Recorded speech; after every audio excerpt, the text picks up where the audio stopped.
मुझे ध्यान नहीं है, पर शेर कुछ इस आशय से कहा गया है कि भीड़ में सबका चेहरा जब देखता हूँ, एक उदासी, एक अकेला, एक आग लिए देखता हूँ।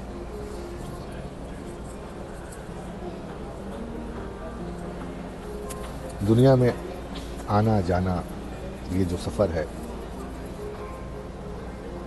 इतना संबंध लोगों ने आने जाने में अपना बना रखा है कि इसके पीछे के आधार तत्वों पर जब मेरी दृष्टि पड़ती है तो उसमें स्वयं मैं भी शामिल हूँ। तो यही पड़ती है कि बड़ी पुरानी हमारी आदत है, या यूँ कहें कि इतने जन्म के बाद कभी मनुष्य योनि, कभी वृक्ष योनि, कभी जीव जंतु योनि में हम लोग सफ़र करते रहे। तो सफ़र करने की आदत बड़ी पुरानी हुई, और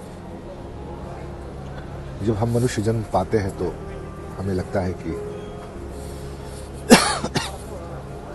सफ़र करने से कुछ प्राप्त हो जाएगा, यात्राएं करने से कुछ प्राप्त हो जाएगा।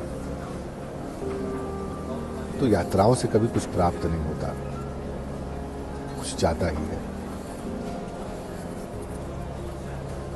आंतरिक यात्रा, जो हमारी आत्मा जिस डेस्टिनेशन को खोज रही है, उस तक अगर हम नहीं पहुंच पाते हैं तो ये यात्राएं, जगत की यात्राएं, हमें ऐसे ही लुभाती और भटकाती रहेंगी।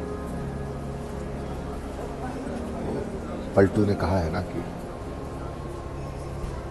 शायद कबीर ने कि अबहू चेत गवार, गंवार ही हैं हम।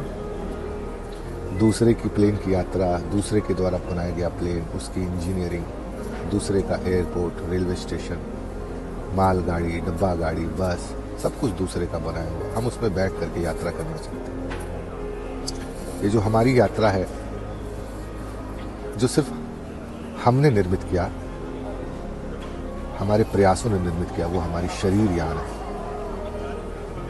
यह जो शरीर यान है, यही आपका हवाई जहाज है, यही आपकी बस है, यही आपकी ट्रेन है, और उसमें बैठी हुई आत्मा चालक।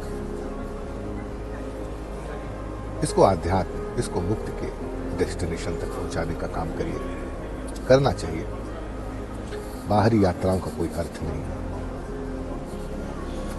दिल्ली की यात्रा, अभी फ्लाइट का वेट कर रहा हूँ, तो कुछ ऐसा ही अनुभव हो रहा है।